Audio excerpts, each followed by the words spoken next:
Skeet, skeet, skeet, skeet, skeet.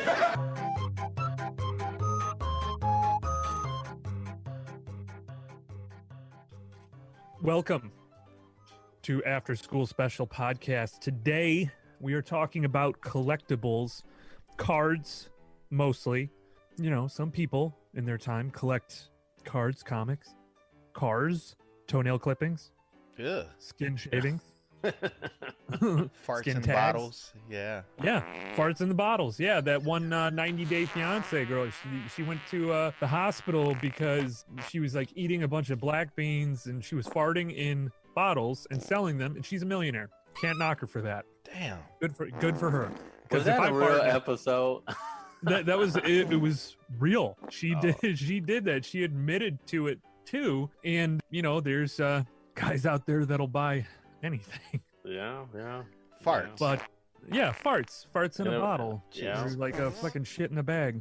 So I was gonna mention. Bags. Oh my god, that's disgusting. What can we sell in bottles? Jizz? Skeet, skeet, skeet, skeet, skeet. Who's gonna buy my fucking jizz? Who's I gonna think buy I- farts?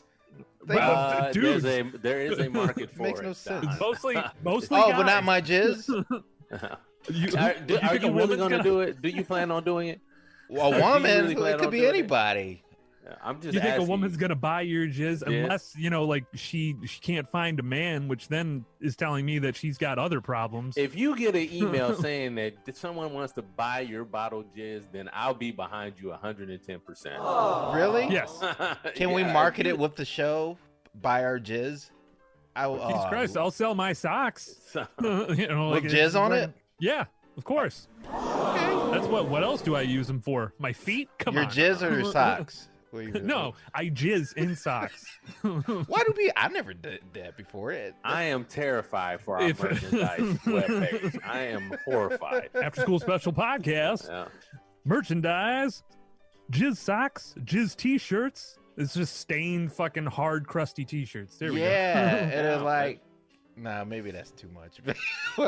now it's too much after I mentioned it. But I don't know. They can like judge the trajectory, kind of like measure it out like it's the Olympics. Like, oh wow, look at that. That went like 6 inches this way, 6 inches that way. Yeah, torn up torn up boxers. Oh, you can in the tell crotch area. he was like pointing it that way when he did this, and then you could like send him an Jesus image of Christ. what you were thinking about. I don't know.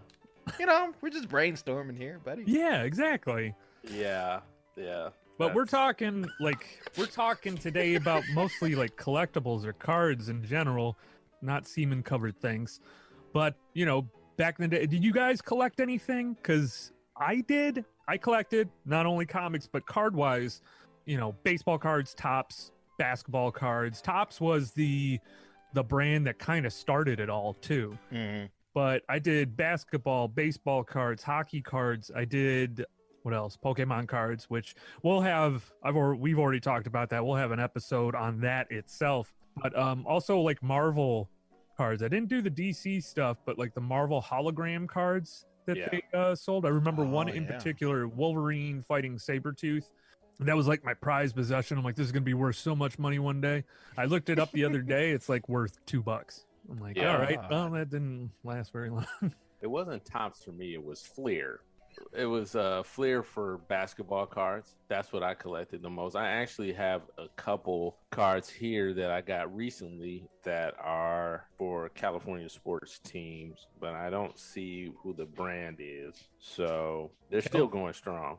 California sports teams? Yeah, the like Lakers, the Clippers? like the Giants and the 49ers and the Athletics, Oakland Athletics. But I got these when I made a purchase on eBay. Somebody who owned a comic book shop gives cards out with each purchase you make. So I did get a couple basketball cards in there, baseball. But I have a Jordan rookie card that is not worth squat. So I do have that. I have a lot of the reflective basketball cards, the foil cards. Mm-hmm. And I also collected, I still do action figures. Pogs. Pogs were very popular. And all the Pogs were time just ago. like cardboard. They were, but the slammers weren't. The slammers were metal. So the slammers were I had a big gold Wolverine slammer you could use to slap on the cardboard ones, and the objective was to flip it, and then you would win it. And then the other thing that I got into, my neighbor introduced me to it, was marbles. But I didn't play with too many people like that who were into marbles. That's like the most old-timey game you can do. Yeah, but it's still fun though, you know, like if you can find people who can get into that. So, yeah. Pogs, I want to touch on Pogs because I don't know if you were one of these kids. I did make fun of the kids that came with this kid had a carrying case, like 5 cylinders, and he'd have it like around his shoulder coming in there, and then he'd have like a little box with all his slammers, and then I'd fucking give him a wedgie. Oh shit. Jeez, man. And that kid probably is doing pretty well now. Yeah, he's a senator. Oh, Fucking selling Teslas or something. Yeah. In my childhood, like I said, I mentioned the Power Ranger era, and they had something called the Spin Fighters. Spin Fighters! Spin Fighters! Spin Fighters! Fastest spinning action you'll ever see. Crank them up and launch them into battle. So much action, your head will spin! Now collect Power Rangers Spin Fighters. Pit the mighty Power Rangers against Rita Repulsa and her evil space aliens in a fight to the finish. Only one can win. Collect them, trade them. You can even wear them. Spin Fighters! Spin Fighters from Bandai. Coming soon, Street Fighter 2 Turbo. They were like metal tops, and they were only around from 93 to 97, but they were manufactured by Bandai in China, like I said, in the mid 90s. So lots of lead. Yeah, lots of death, but you loaded them into like these, they called them like power launchers, and you basically, the object was one person would launch them at the same time you would launch yours, and whoever, like, I guess they had this plastic red arena, and you would launch them in this little plastic arena, and basically the tops would just like bounce against each other until one of them stops, and whoever stops, they lost. But on top of the spinner top, they had the images of every Power Ranger character. So you would have to go to the store, and depending on what time you did, you might get a Godar top and a Red Ranger top together, or you can get like just putties a top. And I don't know, it was very cool for me because they had the images on it, and it was just like, I don't know, it was a very cheap way of playing games back in those days. I don't know, but I collected those for sure, and some of them will be gold, well, not real gold, but like the color gold plus the image in the middle. Some of them will be silver plus the image in the middle. But do you guys ever remember? Are those the things like, okay, so your picture? Yeah, the picture. Is that the picture that you're talking about? I have no fucking clue what that is. Well, do you see that Power Ranger thing? I'm sorry, John, I'm interrupting you, but the shit that says Power Ranger, you would load the top into that, and then you would press the button, and then it'll just spin like automatically. And then you become a Power Ranger. I've not seen that, but yeah, I've not seen that, but I saw it reminds me of Beyblade now. The kids who play Beyblade, where they do the spinning tops, where they have to launch it into arena and knock their opponent out. So it it's the same. Yeah, it's reminiscent the same thing. to that. Yeah. But it was first, and it didn't last long, only like 4 years. But like if you look at it, you see the images, the Red Ranger. It was. As a kid, that shit was so sweet, man. And you would just collect them, and it was random. It was like, all right, you would have to like, because I wanted the White Ranger, I wanted the Green Ranger, but you would have to like really seek them out, and then find somebody else who had these fucking things to battle against, or you had to pay for it yourself and let them borrow it. But that was my shit. And I used to hang it up on like Christmas trees, because as you can see, you can put like string through the little crevices of it. But that was my shit, man.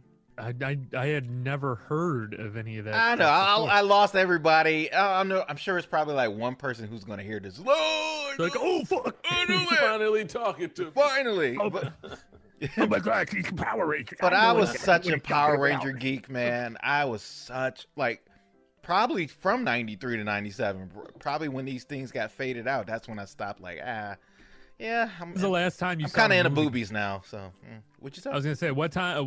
When was the last time you saw the movie? Because I watched the movie with my kids. That shit does not hold up at all. Yeah, Either the one of them? graphics Bad movie. It's not the graphics worst is of the not good. '90s. No, it's not. No, definitely not. So okay, the Mortal Kombat 2 movie versus any of those Power Rangers movies. Do you know what I'm talking? Not the first Mortal Kombat, but the second Mortal Kombat versus any of those Power Rangers movies. Yeah, but that second Mortal Kombat is so Bad. Yeah, it's so bad that it's so good. bad. And then Power Rangers is just like, if you're watching it and you don't have kids and you're like 37 years old like myself, you might want to question your life. Which one did you watch? The first Power Ranger movie? I watched the first one because I didn't see Turbo. Like, I didn't know what See, that that's was the one about. I thought was bad because they introduced that little kid. Turbo wasn't as good as the No, first one. the first one was bad. But you didn't the like the first first one one, was- huh? I liked it when I was a kid. Yeah, it was. The graphics were way better. You cannot watch it on a television now. You Oh, just yeah. can't No. because it's going to destroy everything. Yeah, watch it in 4K. Yeah. So you weren't impressed? Were your kids impressed? They No. didn't know what it was. They just started playing. They got bored. They love SpongeBob. Oh, You know, like that's their jam right now. But the other thing too is that they don't have, like, you kind of realize it, and we'll kind of the new collectibles today, but they don't get that, and it kind of sucks that they won't ever be a part of that. But at the same time, everyone changes. This shit is cyclical, so one day maybe cards will come back. And you'll see me on what is it, the one show with all the old people that bring their crap for them to look at and then price it. It's on PBS. Oh, you talking about Antiques Roadshow? Yeah, I bring Yeah. a bunch of like fucking, I don't know, Garbage Pail Kids cards, which is what I will be talking about today and dig in just a little bit. And then, yeah, John, you got some stuff, and then we're gonna touch on something that you probably all have been hearing about. And I have some stuff to say about it. I'm sure the other guys do too. NFTs. Fucking stupid. Well, that's the end of the discussion. Yep, there you go. Fucking stupid. So I'm gonna just touch on Garbage Pail Kids a little bit. That sentence sounded weird. What, you gonna touch some kids? Yeah, some Garbage Pail Kids. Yeah.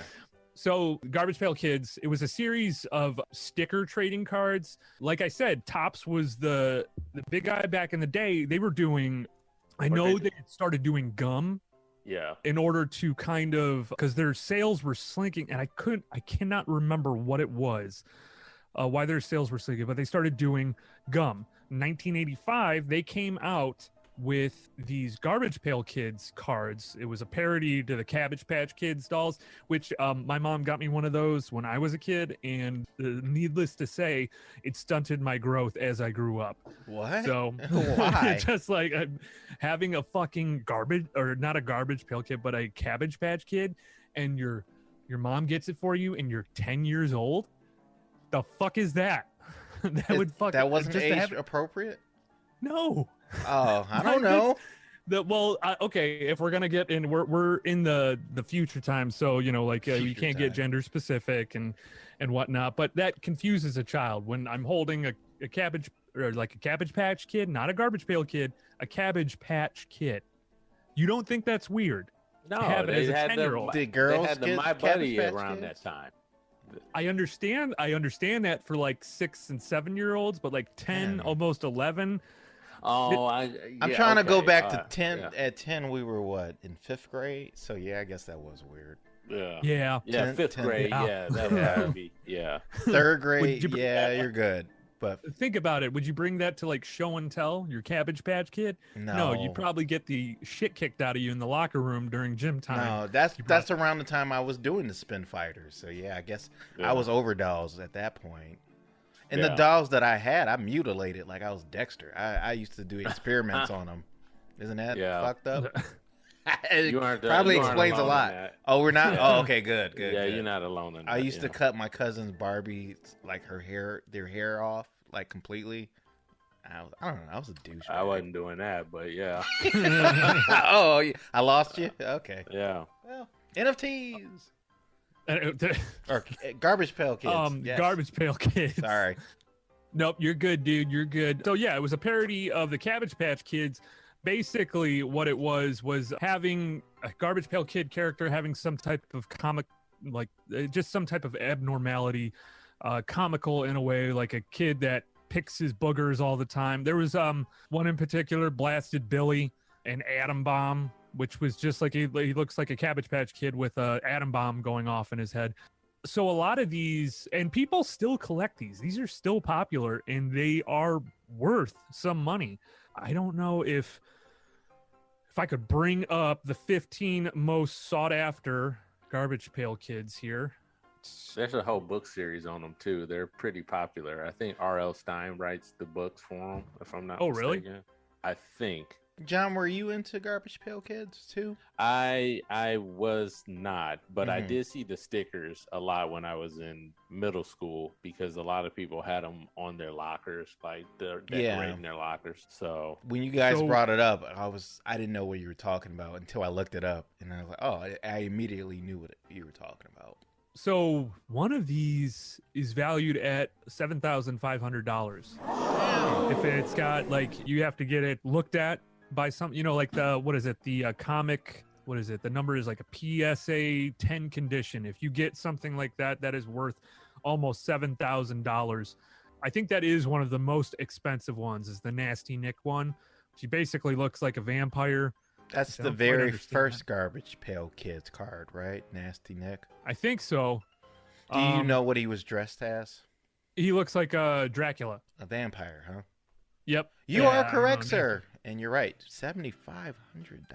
Jeez Louise. Yep. And then, wait. That doesn't make sense. This fucking thing. Then you go to Evil Eddie. Maybe they're just not showing. No. Who the fuck is Evil Eddie? Evil Eddie, I thought it was a different card. Maybe it's an A and B. Oh, it's an A and B card. So you could get Evil Eddie and Nasty Nick. It's the same person. So, okay.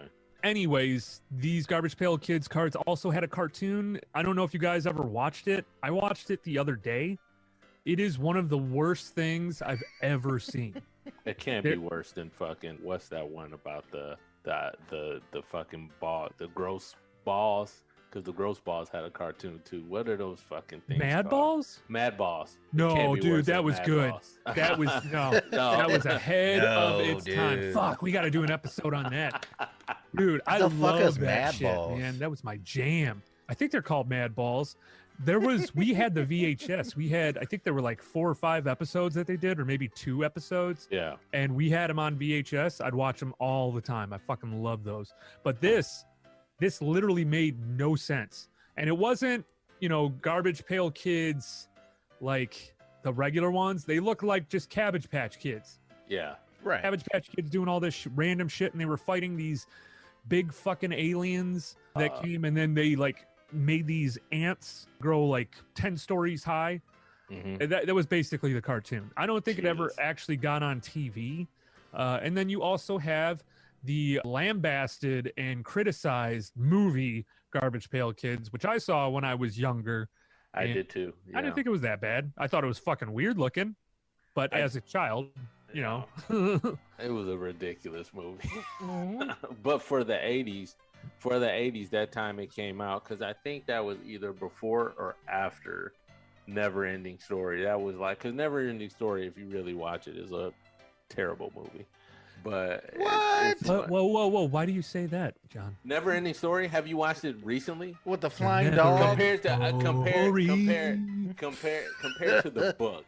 No. It's not good. Whatsoever. There's a book about that? Of course it is. Yeah, it's based off a book. Oh. Yeah. Wait, okay. Well, you got to because I've seen it. And that movie terrified, like, I don't know. The story taught, what's so bad about it? Yeah, fuck are you wrong with you? So first, the dubbing was bad. So when you watch in the beginning, you can see when the snail, we're talking about collectibles, but I have to get on this soapbox. So when the snail rider and the the night grobble, whatever that thing is, and the rock biter comes, the snail rider is talking, but the words do not match what he's saying. It's Deep Roy. So I don't know if the actor Deep Roy. Which- So the dubbing is horrific there. I'm gonna give you that. So then the next thing that was so bad for me was and it's for its time. I'm trying to give it a benefit of the doubt, but the makeup was not that great for me. It just was not good for when they had all the characters that were meeting at the palace where the Moonchild was at. It just looked like people were just sloughing together.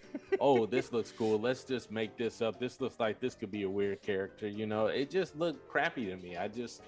When I was a kid, I loved it. But as I've gotten older and I watched it, I'm just like, man, fuck this movie. It just was not it for me. It just didn't do anything for me. What about what is it? Oh, God, I can't remember the horse's name. What's the horse's name? Oh, Atreyu is the name of the rider. The rider, but the horse, I forget. Artax or Artax or something. Yeah.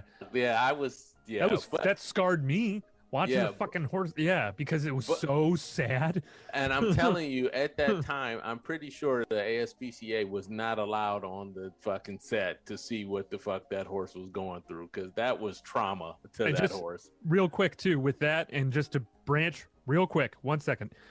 If you watch Milo and Otis, you are participating in the abuse of animals. Milo and Otis is so bad. It's so bad. That poor cat.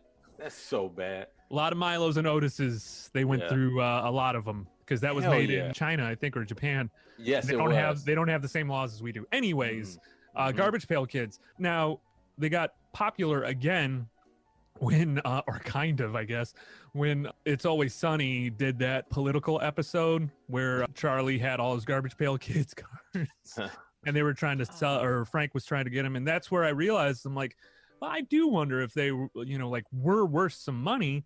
And I ended up buying like a whole Trapper Keeper full of them. And then I just I ended up selling them at a garage sale. I got nothing for them. Jeez. What's the most expensive one again? Because I'm looking on the list. I want to see if we got the same list. What's the most expensive one? Is it Nasty Nick? That's what I thought. I'm up at the top, but I didn't get to scroll down. I didn't want to say too much on that, but it looked like it's like 7,500. There's Schizo Fran and then Fran, because these cards also had different, if you got them, they might have a different name, which was kind of weird, or it was like a one-off. But I believe it Nasty Nick, the rating has to be like a 10, and it's Nasty 7,500. Yeah, I'm getting that's what I was looking at on the secondary market. Nasty Nick is worth $8,350. I'm like, wow, that's a lot for a card, man. Yeah, I don't know when this article was written, so you might have something recent. But at the same time, that is the second market, but are they really going to sell it for that? Because I don't think anyone would buy that card. No, I don't think so either. Unless they're like a die-hard, collector. I just need these Garbage Pail Kids. I gotta have this card. Yeah. But yeah, that's pretty much it for Garbage Pail Kids. Like, they're still around. I don't think they're selling them still. I think what's out there is out there, but they're, just to touch on, there are, especially in Michigan, there's a lot of these like new vendors, card vendors and whatnot that are set at like, what do they call it? Are like almost like artistic vending. Yeah. And who we've mentioned before on the podcast, Detroit Land Vending, they do stuff like that. Beavis and Butthead cards. I bought 2 packs of these Batman Returns cards that were from, like, I don't even know where they get them from. They get them in bulk, and they're able to put them in their vending machines, but they have that. They have, like I said, Beavis and Butthead. Oh, what were some of the other ones? I think they had Die Hard ones, too. But, did they? Oh, shit.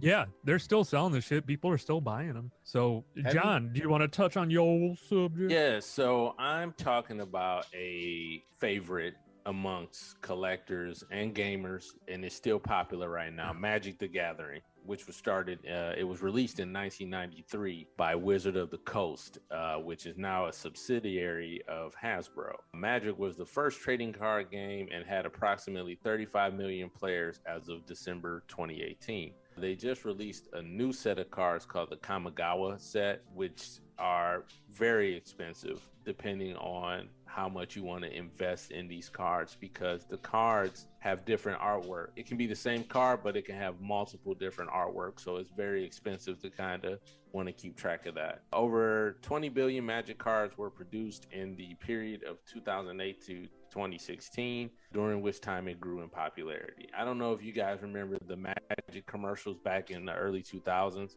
where it's like the scientists working in the lab to create these Magic cards. And they would be like, one was a bunny rabbit, and they put the bunny rabbit in a machine, and the bunny rabbit comes out looking like a monster, and they're like, oh, that'll make a good card. It's something like that. That was like, oh yeah.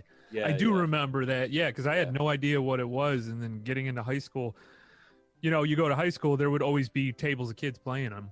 Like, in the morning, in the afternoon. Oh, yeah, because Magic not only was the popular card game around that time, you also had Yu-Gi-Oh! And you had Pokemon, which we'll do an episode on those later. But Magic was like... Are we really going to do an episode on Yu-Gi-Oh! Cards? No.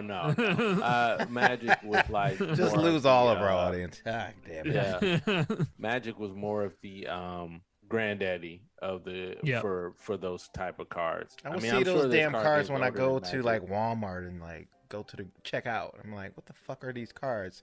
I'm trying to just get some damn Twix and some candy, but they're like right fucking near, like right as you're about to check out. So that's what these cards are that you were playing this? Dude, the people still play them. You go You go to a bar, sometimes they have Magic the Gathering nights. Yeah. What? You know? At a bar? Where I work at right now, we sell Magic cards, and we also we double as a gaming cafe. So people come over there to play. Yep. And they're very serious about those games. I work with somebody now who he was just telling me yesterday, he's like, you'll find out I have a bad habit when it comes to spending when these new sets come out, because you want to keep up with the trends and buy these new sets and have them for your own collection. He was saying how he bought his first set, and I think he found like 5 rares in the first set. It equaled out to $450. So the rares are like these particular artwork cards that are a certain type of category, and these rares, that's what they are. So if you said they were worth $150. He found a couple cards in there, and they were like $450 out of one pack. You know, like a $20 pack, and found a couple rares in there, and it was like $450. So I thought I'm in the wrong line of work. Yeah, but that's random though. You just pick up a pack. You're not gonna always find that. It just depends on what pack you open, because the pack isn't gonna tell you, "Ooh, I have these in me." Like, you have to buy your packs and kind of sort through.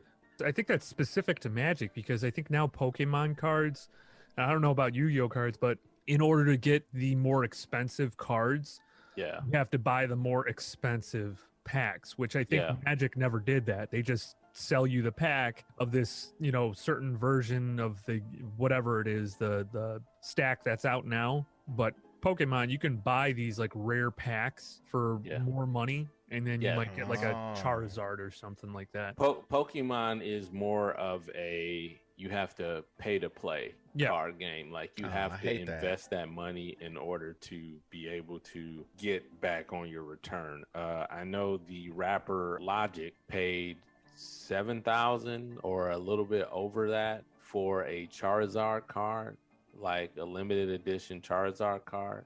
But you heard what happened to LP Logan Paul? Bought all the Pokemon cards, and they were all fake. Oh, like $3 million. Yeah, fuck that guy. Yeah, that's true too. And that's the thing. That's like, funny. Amazon has these distribution companies that post these cards on their website, and you have to be mindful. You need to know somebody who knows how these cards are supposed to look. Otherwise, you can end up going on there and you're paying for bullshit. Like, I just had a friend of mine who they bought some for their kids. Well, their grandparents bought some cards for their kids, and they didn't know that these cards were not real. So they only spent $20-$30, but it's just the fact that the card set was not real. Yeah. Now, I believe the most expensive card for the Magic the Gathering is the Black Lotus card, and I'm trying to find how much that is worth. So there. Let me see. The 10 most expensive, and actually Time Vault is number 10. That's worth $1,000 to $3,000. And this Time Vault is one of the most deceiving cards on the list. It doesn't look like anything special, but this is coming from WealthyGorilla.com. That's the website where I'm getting my information from. But the most expensive is, I'm about to tell you right now, the Black Lotus, which is anywhere from $100,000 to $250,000. You get that card for a card. You're set. Yeah, it's the most expensive of the Magic the Gathering card of all time.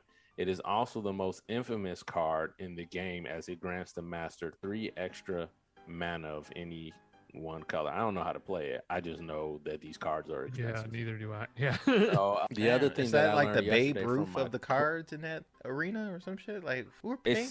It's set up so it's 2 players playing across from one another. There's an arena in the middle. You got your deck, you got your graveyard, and then you got your cards that you're playing with in front of you. And then you guys are playing against each other based off what your deck has. So I overheard a customer saying that his friend has a deck that's made up of all cats. Any card that has a cat from Magic the Gathering in it. And it's so silly, but it works because all these cats do something different in the game that it works well for her to play with that deck.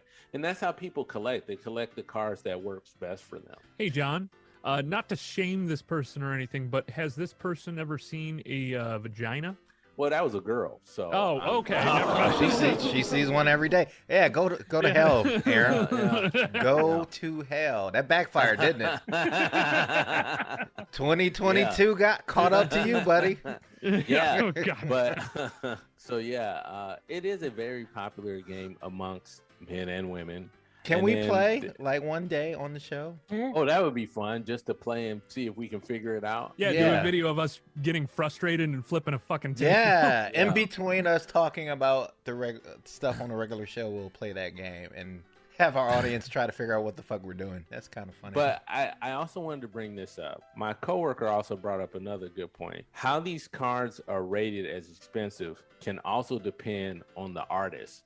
Because, you know, the artist who creates these cards also makes special cards for maybe family or friends. And this one card, that can also be worth a lot of money too. So you got to be mindful of that. Depending on who the artist is and how they've created a card, like they could create a special attack card and be like, here, I just made this one for you. And it's the only one in circulation. And that throws off the whole like the ecosystem. Number system. Yeah, because there's this one limited edition card that no one else has ever got. But so your brother is an artist, a very good artist, by the way. Yes. Yeah. So he could make a card and like circulate it. If he was in that realm, I'm pretty sure it would be popular. And I guess it ties into the next topic, which we were going to talk about with NFTs. These people creating this one little thing that's supposed to make it stand out. And now it's a difference. Magic, you can hold on to that. The cards, you can have that. An NFT, on the other hand, is something that's not real. It's something that is online. Mm-hmm. You don't have access to it. It's not tangible. This one's Well, I was going to give the definition real quick. The NFT itself, and this is via Google. The NFT itself is a unit of data that provides proof of ownership through the blockchain. You could think of it as a certificate of authenticity that verifies a particular person owns certain rights to that unique digital asset. Okay, so what you had spoke about, John, earlier with was it Bored Apes? The Bored Apes, yeah. So a lot of these ones, and to be honest, they're pretty similar to collectibles. So we talk nostalgia. We wanted to touch on a little bit of the future because this is pretty close to, collecting cards, but this is also memes. And the fact, too, that if someone uses this meme and there is money involved or something like that, they can get money from that if someone uses it or something like that. But a lot of these other NFTs, like I'm sorry, Bored Apes, there's other ones that I've seen with these Bigfoot ones and then other ape related ones that they're creating. they're just the same, but different things are put on them.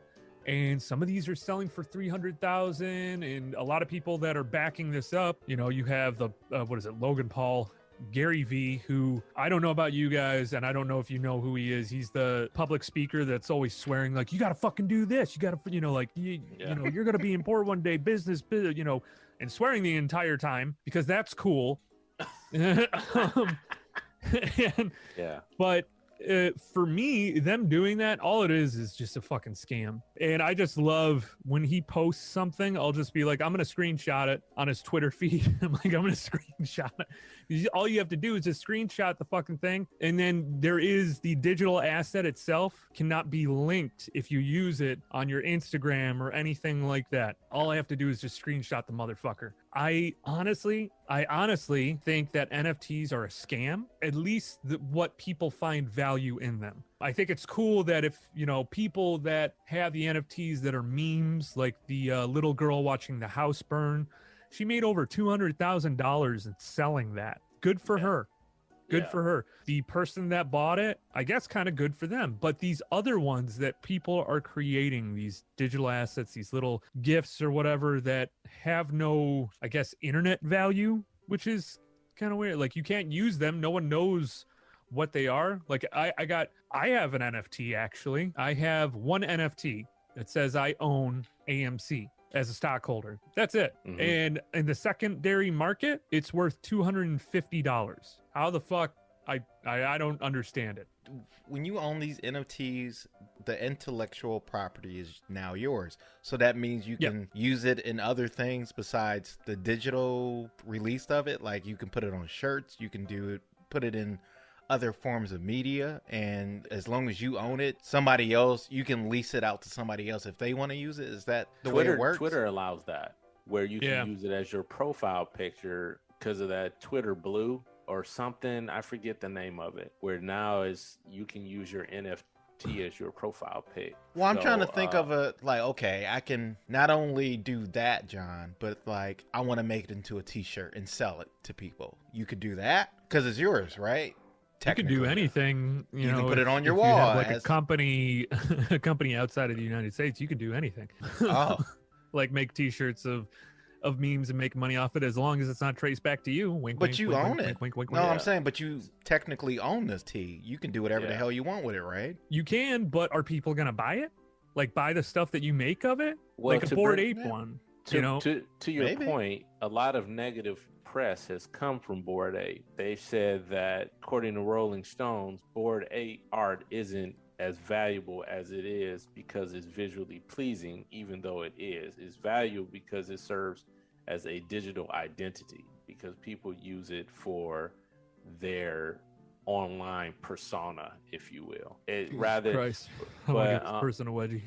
Yeah. So I mean, but again, the thing that I find fun, it's what you make it, man. It's like, it doesn't affect us because we don't make any money near that to want to buy this type of stuff. And even if I did, I don't think I would invest in something like that because it's something that's not real. But we're in a generation now where, man, it's one of those things, like you're either in it or you're not. You know, like how you were saying earlier about crypto. Some people are either gonna be on board with it, some people aren't. But you've also brought up a valid point that crypto is valuable in that it's a different sort of currency compared decentralized. Yeah. So I mean, you know, and people collect crypto. I mean, let's look back, like Dogecoin and Shiba Inu.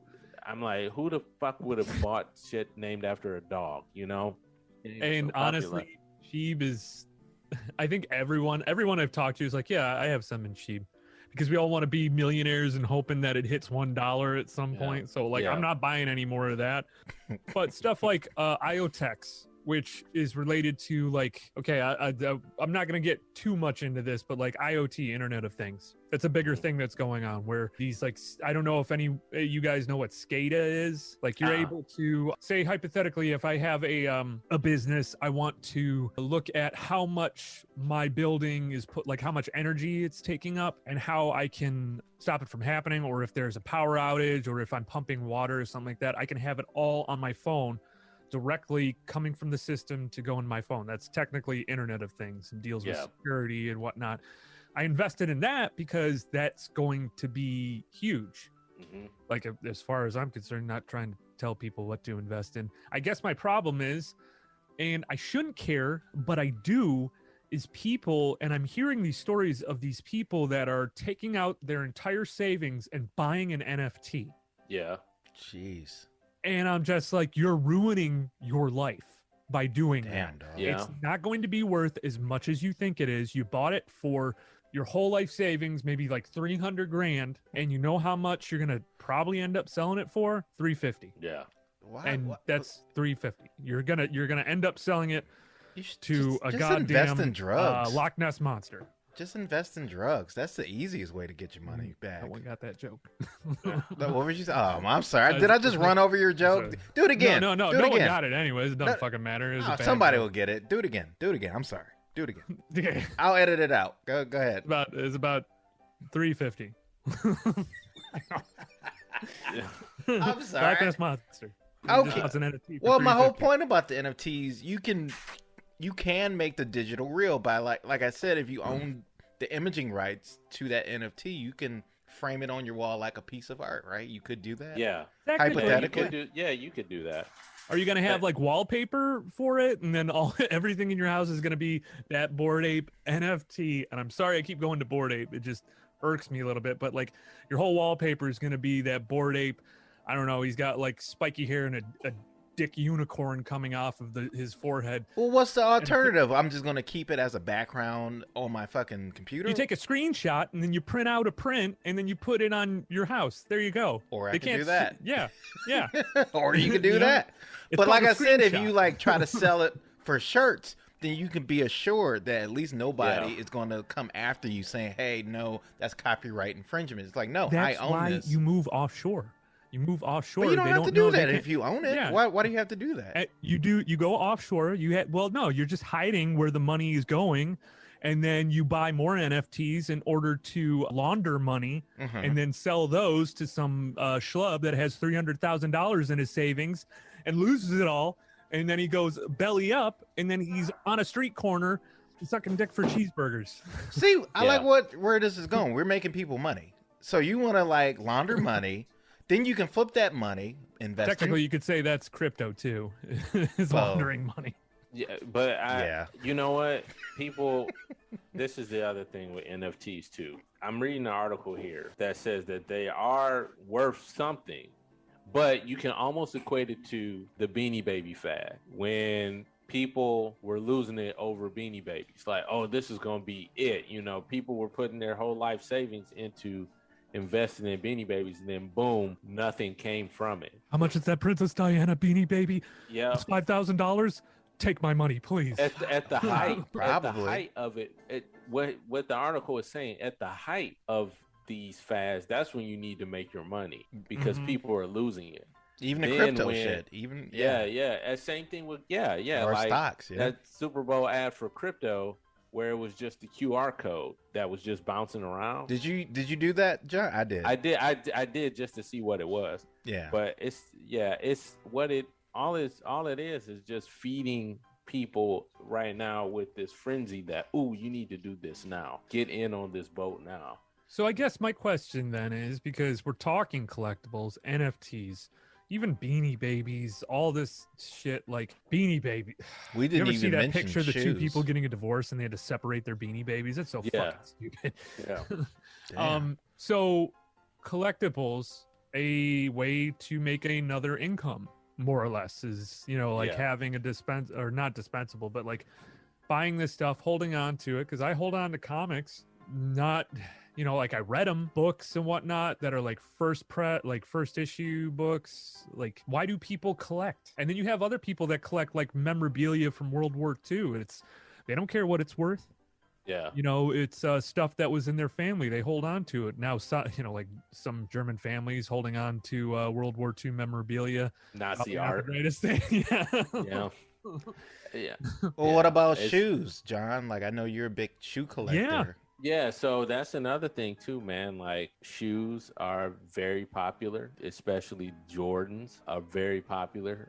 People collect those like every Friday when they're released. They keep an eye on those release dates because you want to get the new and latest set of Jordans. And I knew people in high school who had parents who were like, I'm gonna buy you a pair to wear, and then I'm gonna buy you a pair to keep. And I knew people like that. I did know that. adults who are like that. They haven't been doing it lately, but because obviously when you become an adult, things take precedence.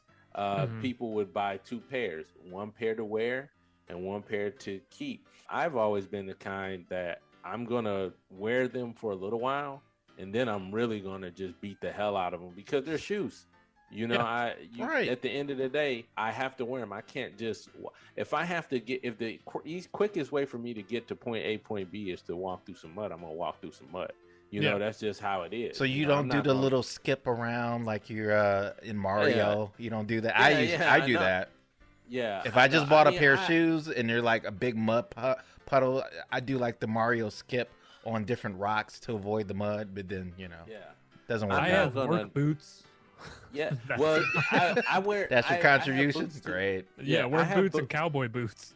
I have boots too, man, and I tell you, I get more wear out of my boots than I get out of my sneakers. If I'm being honest, you know, because you're a man's man.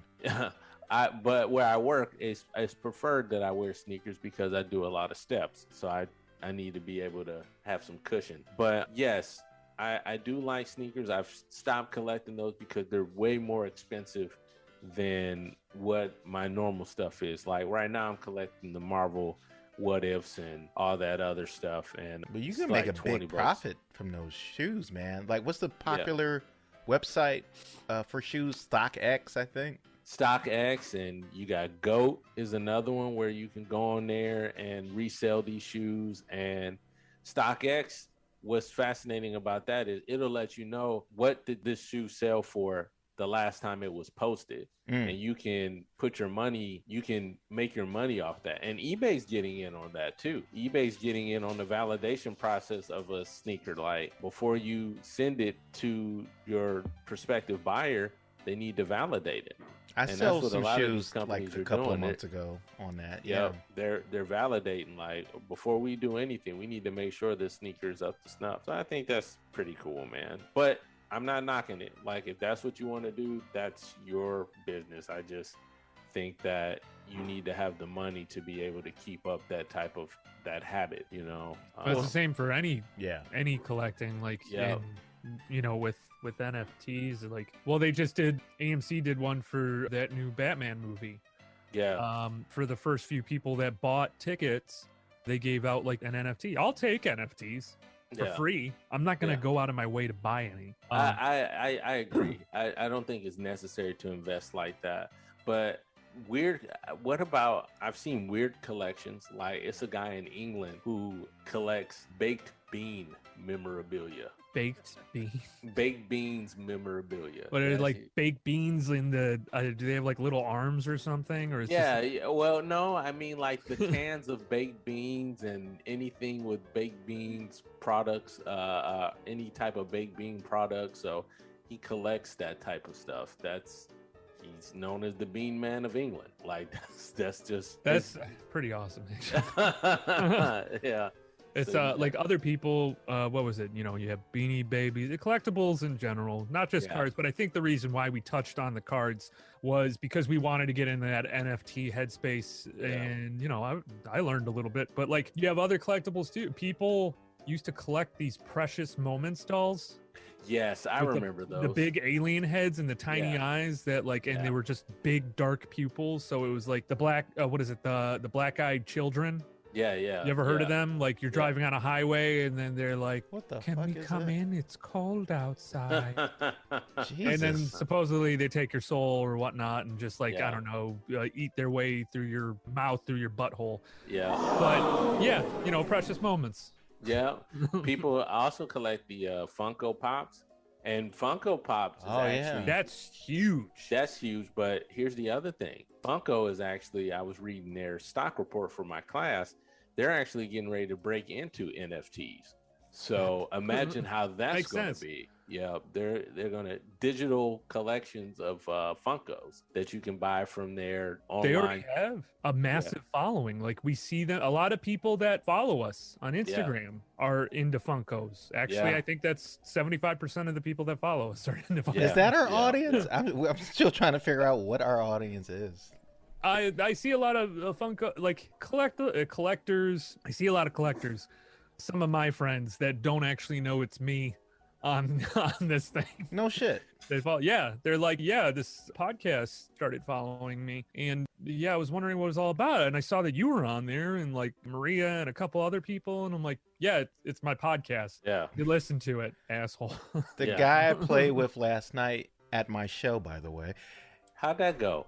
Oh, it was great, man. It's a different show when you play in front of friends that are in other bands that you're going to be playing with, and he happened to be one of those people that invited us to play, and he was in the band that we were on the bill with.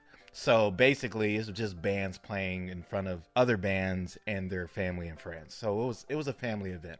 However, this is the second time this has happened, but he comes up to me and like, yeah, man, you did a really good job on that solo episode by yourself. I'm like, you really still listen, huh? Like, it's like you don't know who's listening. I did not. don't. I remember passing our very first X-Men episode to him, and he was, how friends are. You just support, and you take it for granted sometimes, but he consistently listens to our show. So you just never know who's listening to a podcast, because I would never think he would, quite enjoy this type of podcast, because I don't know. I just figured he was a music guy and he would want to listen to that type of stuff. But yeah, so people who enjoy collectibles, they listen to this show. We don't even talk about collectibles until now. It's pop culture. It's because of the type of, it's pop culture. So anybody who's into pop culture is going to listen.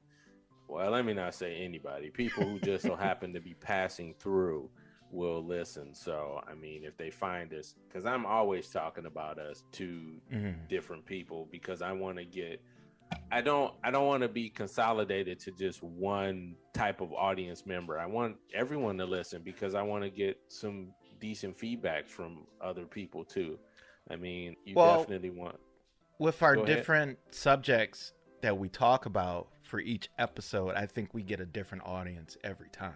So one time we'll talk about, for instance, the Spider-Man. So we'll get the Spider-Man crowd. And then when we get to this episode with the NFTs, we won't get that Spider-Man crowd anymore. We'll get a different crowd. So I think that's why the numbers fluctuate, because it's like, what were you going to say? Oh, no, I'm sorry for interrupting. Go ahead, please. Well, I was at my point. It was basically, I think that's what it is. People change the channel depending on what we're talking about on that particular episode. It's like, oh, you're talking about Super Bowl? I'm out of here. And then we'll get the sports crowd, the little sports crowd that we get to listen to that one. And then, it just changes every time. And then I have my little club of sociopaths and psychopaths that specifically listen because of me. Yeah, absolutely. And the dumb shit and offensive stuff that I say. It's like, oh, shit, this is a Don episode? Where the fuck is Aaron at? Where's Aaron? That's true. That's fucking true, man. Yeah, the Aaron militia. Yeah, no, I don't think anyone listens because of me. You Bullshit. guys are the bread and butter. The numbers here. I'm reflect, the one that sir. Just announces shit. It's a team effort. Yes, man. it is. It's a team effort. Don, you edit so well, because there are so many bad things that I say throughout this, and no one ever hears them. I have it in like a cache. Like, he's gonna release it. Yeah, whenever we get big and we have to negotiate numbers, it's like, well, remember this one time you talk about the Jews? And I'm kidding. I was gonna say, you're just gonna meld little clips together that it's gonna be like, you can tell it's clipped together. It's like, the Jews are bad. Oh my god. Well, I'm not going to Hollywood. It turns into Mel Gibson. No. Yeah, he just it turned into Mel Gibson. Yeah. Fuck. You suck my dick before I get into the hot yeah, tub. I'm like Denzel on Training Day. We're like, I got cases on all you bitches. Like, motherfuckers gonna be in Pelican Bay. Hell yeah. So watch out. Watch how you talk to me. Yeah, you got to keep the receipt. Yeah. Man. Well, any other collectibles that we didn't touch on? Well, there's a ton of them, but I think we wanted to just kind of, get the tip in, as if we're for collectibles, and just talk about the cards, because you have, some of the stuff that we did collect. Like I said, I have like a Charles Barkley rookie card. I had Larry Bird, of course, being a white kid. Larry Bird was Larry Bird was white chocolate, man. All right. French Lick, the hick from French Lick. And then Eiserman rookie card and all this stuff. It's like, I don't know. I loved baseball cards. I loved hockey cards. I loved all that stuff. But getting into it now, and I'm not going to say, maybe it's because I don't understand NFTs as well, or I kind of do, I think, for the most part, but I just feel like I feel bad for the people that are getting scammed, and everyone's going to be like, well, it's not your fault. They're just dumb for doing it anyways. I'm like, well, yeah, I guess. I think what would be a good idea is, and Don brought this up some time ago, like bringing somebody on who has some knowledge on NFTs and crypto, and who can we can do like a money market episode where we're talking about that and talking about the stock market. Black Tuesday 1986. You guys remember that? Yeah. But we have to interrupt Couldn't them. even see my dick. We definitely have to interrupt them if we do have someone on the show with our dumb antics, and maybe make them do irreverent quiz that'll fuck them up. So yes, we can do that. Well, I wanted to talk to the Detroit land vending people. They have podcast equipment, and they've said that they've wanted to do something with us. So I'm like, fuck it, let's get something set up. So in summation, I think that's the word I'm looking for. Yes, yeah. Collectibles. I still collect NFTs, the new Garbage Pail Kid cards, and the monster cards, and whatnot. I think they were cool because they were different in a way. They were against the norm. Magic, a lot of people when I was in high school would call those people nerds and whatnot. I'm like, those people had a passion for something. Those people still play it today. A lot of those people that were obsessed with it, and you got to applaud them for that. Where NFTs would be okay if you didn't have GaryVee fucking touting it the entire time. I hate that fucking guy. It's every episode I gotta hate someone, and I hate his ass.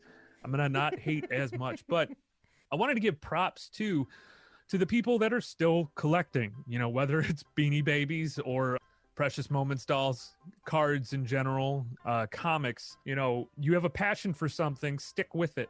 And I want to thank the people that continue to push and sell this stuff and put out there and bring that nostalgia out. Specifically, one group, and I've thanked them before for doing this, and they put out a lot of great stuff, but Detroit Land Vending.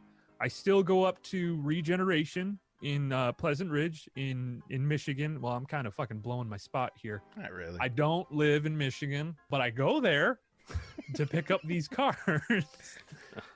Props to Detroit Land Vending and all the creative vendors out there right now. You're keeping the dream alive. Stick with what's real. Get away from the NFTs is what I say. Yeah, absolutely. There you go. I have a shout out guy or gal. They recently did basically a review for our Apple podcast, or at least that's where they did the review. And the person put Flying Fish Face as their screen name. So whoever the hell that is, they gave us a very nice review, and I want to shout them out. Thank you, Flying Fish Triple Face. F. Yeah, Triple F. Yeah. And anybody who's done a review. I've been slacking on shouting people out, and it's a lot of podcasts that... You have not been slacking. I got to give props to you, Don. Oh, thanks, man. You guys are holding it together while I'm over here working a lot, mind you, but I can't do as much, but you guys are killing it, so I appreciate it, man. Oh, thanks. Yeah, thank you. It's nice to get love. Now get back to work. Right. It's Black History Month. This motherfucker got us working in the field. Is that too much? All right. Hey guys, it's Aaron. You think you could do me a big fave? Wherever you're listening to this right now, rate and subscribe Find new episodes where you listen to podcasts and look for us on all the social media sites and Gmail at After School Special Podcast at Gmail, After School Special Podcast at Instagram and Facebook, and After School SPE3 on Twitter. That's how people collect. They collect the cards that works best for them. Hey, John, not to shame this person or anything, but has this person ever seen a vagina? Well, that was a girl, so. Oh, okay. Never mind. She sees one every day. Yeah, go to hell, Aaron. Go to hell. That backfired, didn't it? 2022 got caught up to you, buddy.